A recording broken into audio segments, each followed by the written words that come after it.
అండమాన్ సముద్రంలో ఇటీవల కనుగొనబడిన సహజ వాయువు ఏ మిషన్ కింద జరిగింది? సరైన సమాధానం సముద్ర మింథన్ మిషన్. స్వయంగా దున్నుకునే నేలలు అని వేటిని అంటారు? సరైన సమాధానం నల్ల రేగడి నేలలు.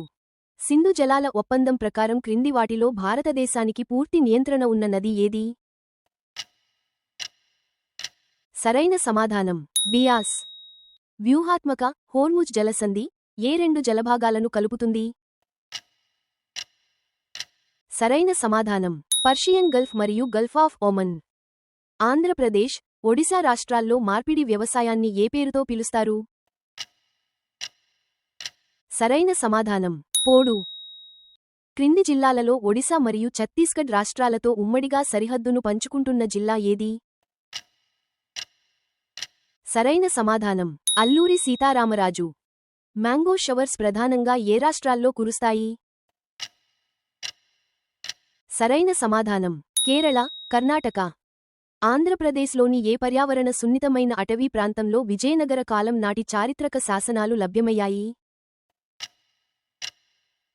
సరైన సమాధానం శేషాచలం అడవులు. 2026లో కేంద్ర పర్యావరణ శాఖ మంత్రి 18 నమో ఆక్సిజన్ పార్కులను ఏ నగరంలో ప్రారంభించారు? సరైన సమాధానం ఢిల్లీ.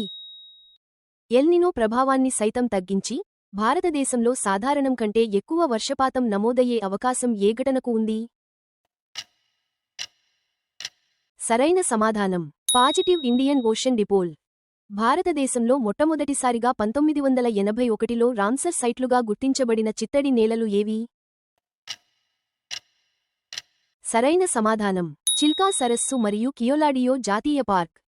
తాజా భౌగోళిక సర్వేల ప్రకారం భారతదేశంలో అత్యంత పొడవైన తీరరేఖ కలిగిన రాష్ట్రాల జాబితాలో ఆంధ్రప్రదేశ్ను అధిగమించి రెండవ స్థానంలో నిలిచిన రాష్ట్రం ఏది?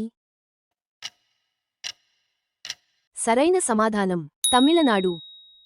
2026 ప్రకారం భారతదేశంలో అత్యధిక మొత్తం సంతానోత్పత్తి రేటు నమోదు చేసిన రాష్ట్రం ఏది?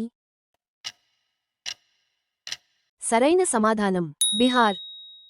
జూన్ నెలలో భారతదేశం 1901 తర్వాత ఎన్నోవ అత్యంత పొడి జూన్ నెలగా రికార్డు సృష్టించింది? సరైన సమాధానం 5వ. ఎల్నినో ప్రభావంతో పూర్తిగా అడుగంటిన భీమా, ఉజ్జయిని జలాశయం ఏ రాష్ట్రంలో ఉంది? Test your knowledge. Comment your score and subscribe for your perfect preparation platform.